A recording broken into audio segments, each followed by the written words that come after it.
আসসালামু আলাইকুম।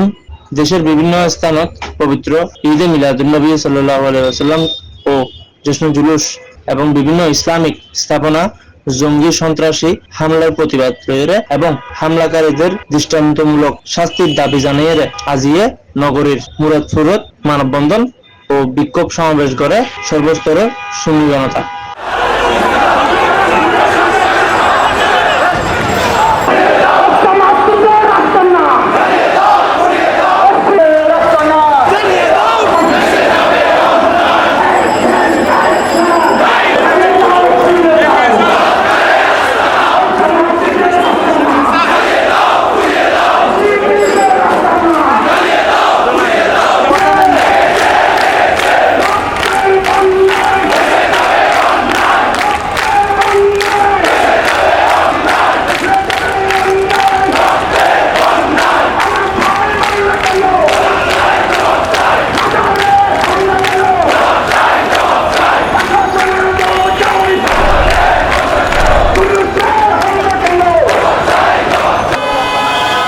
কিছুদিন আগে আমাদের দেশে বৈষম্য বিরোধী আন্দোলন হলো এবং আমাদের একটা পরিবর্তন আসলো, কিন্তু আমরা দেখতে পাচ্ছি কি এরপরে এদেশে যেইভাবে মসজিদ দখল এবং শিক্ষা প্রতিষ্ঠান দখল, এইভাবে মাজারে বেয়াদবি চলতেছে, এগুলা কি বৈষম্য বিরোধী আন্দোলনের সাথে এগুলা কি যায়? আমরা এটা জানিয়ে দিতে চাই যে আসলে সুন্নি মুসলমান খুবই শান্তিপ্রিয়। কোনো কালে আমরা এখানে কোনো ভাঙচুর, কোনো ধরনের অশান্তি আমরা করি নাই, কিন্তু এই ধরনের অবস্থা যদি চলতে থাকে তাহলে সুন্নি মুসলমানরা অবশ্যই সর্বশক্তি নিয়ে তারাও মাঠে নামতে বাধ্য হবে। শহীদের রক্ত কখনো বৃথা যায় না। এই কিশোরগঞ্জের যে শহীদ ভাই জশ্নে জুলুসে দুশ্মনদের আক্রমণে, এই জালেমদের আক্রমণে শাহাদত বরণ করেছে, এর রক্তের বিনিময় সারা বাংলার জমিনে প্রতিটা জেলায় জেলায় জশ্নে জুলুস প্রতিষ্ঠিত হবে ইনশাআল্লাহ। আমরা এখানে সরকারের পদত্যাগ চাইতে আসি নাই, আমরা এসেছি আমাদেরকে যে সুন্নি মুসলমান বাংলাদেশের লক্ষ কোটি সুন্নি মুসলমান রয়েছে তাদের রক্তে রঞ্জিত হয়েছে রাজপথ। আমার পূর্বে আবুল হাসান জুবাইর সাহেব হুজুর বলেছেন যে একজন আশিক রাসূল জশ্নে জুলুসে ঈদে মিলাদুন্নবীর দিন শহীদ হয়ে সারা বাংলাদেশে জশ্নে জুলুস কায়েম করার পথ সুগম করে দিয়েছেন।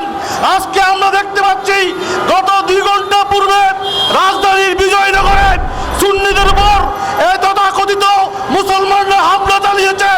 আমরা তত্ত্বাবধায়ক সরকারের বর্তমান প্রধান, অন্তর্বর্তীকালীন সরকারের প্রধান ডক্টর মোহাম্মদ ইউনূস, যিনি দেশ এবং জাতির গর্ব, তার কাছে আমরা জানতে চাই এখন কি এই দেশ স্বাধীন হয়েছে, এখানে কি মুসলমানদের রক্তারক্তি করার জন্য নাকি এই দেশকে একটি শান্তি সমৃদ্ধির জনপদে পরিণত করার জন্য?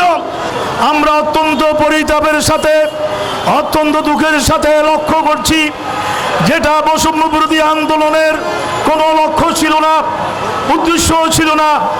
তাদের যেই মহান উদ্দেশ্যে দেশের জন্য তারা আত্মাহুতি দিয়েছিল, প্রচণ্ড ত্যাগ স্বীকার করেছিল, আজকে তাদের সে অর্জনকে ধ্বংস করার জন্য, সে অর্জনকে ব্যর্থ করে দেওয়ার জন্য এদেশের এক শ্রেণী তথাকথিত শক্তি দেশের মধ্যে অস্থিরতা তৈরির জন্য তারা নতুন করে ষড়যন্ত্রে মেতে উঠেছে। বিভিন্ন মসজিদ থেকে খতিবদেরকে লাঞ্ছিত করে বের করে দেয়া, এই জন্য কি এই বৈষম্য বিরোধী আন্দোলন? বিভিন্ন শিক্ষককে লাঞ্ছিত করা, সর্বোপরি বর্তমান অন্তর্বর্তী সরকার ঈদে মিলাদুন্নবী সর্বস্তরে পালন করার জন্য নির্দেশ দিয়েছে। সেই ঈদে মিলাদুন্নবীর সবচেয়ে উল্লেখযোগ্য অনুষ্ঠান হচ্ছে জশ্নে জুলুসে ঈদে মিলাদুন্নবী। সেই জশ্নে জুলুসে কিশোরগঞ্জের কুলিয়ারচরে আমাদের ভাই কেন শহীদ হলো, এই দেশের প্রশাসনের কাছে জবাব চাই। এই দেশের সুন্নি জনতা শান্তির প্রিয়, এটাকে দুর্বলতা ভাববেন না। এই দেশের নবী প্রেমিক অলি ভক্তরা যদি রাস্তায় নেমে আসবে আর কোনো সুযোগ কারো থাকবে না। অতএব আমি প্রশাসনের কাছে আবেদন রাখছি, আপনারা যত শীঘ্র দুষ্কৃতিকারীদেরকে গ্রেফতার করে অতি সত্বর বিচার করুন, না হয় এই দেশের সুন্নি জনতা তার সমুচিত জবাব দেবে ইনশাআল্লাহ।